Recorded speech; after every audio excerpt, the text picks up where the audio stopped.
সপ্তমুখী রুদ্রাক্ষের গুণাগুণ। সপ্তমুখী রুদ্রাক্ষ সাক্ষাৎ কামরূপ। এটি রোগ নিবারক ও সমৃদ্ধিশালী। এটি দুর্গার প্রভাবে পূর্ণ। তাই অগ্নি, তেজ, জ্ঞান, বল আর রক্ষা কার্যে এই রুদ্রাক্ষ দারুণ কাজ দেয়। এটি পাওয়া যায় খুব কম, আর যদি পাওয়া যায় তাহলে বিধিসম্মতভাবে পালন করে শুদ্ধি করতে হবে। এর গুণ অনেক।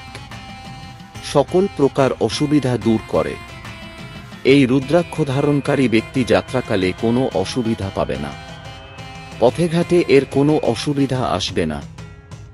ধারণকারীকে কেউ যদি সম্মান করে থাকে তারও যে কোনো অসুবিধার হাত থেকে রক্ষা পাওয়ার সম্ভাবনা থাকে। এই রুদ্রাক্ষ মণিবন্ধনে ধারণ করলে সুফল লাভ হবে।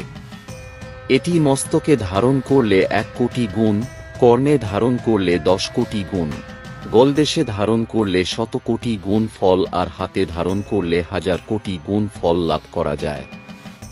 এই সপ্তমুখী রুদ্রাক্ষ মন্ত্র পাঠ করে ধারণ করলে সবচেয়ে বেশি ফল পাওয়া যায়। সাতমুখী রুদ্রাক্ষের মালা 7 মায়ের সমন্বয়। সূর্যদেব ও সপ্ত ঋষির প্রভাব এতে বর্তমান।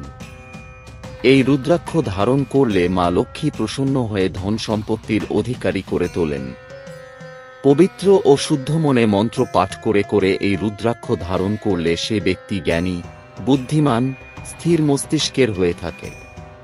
সপ্তমুখী রুদ্রাক্ষের মন্ত্র: ও হুং নমঃ।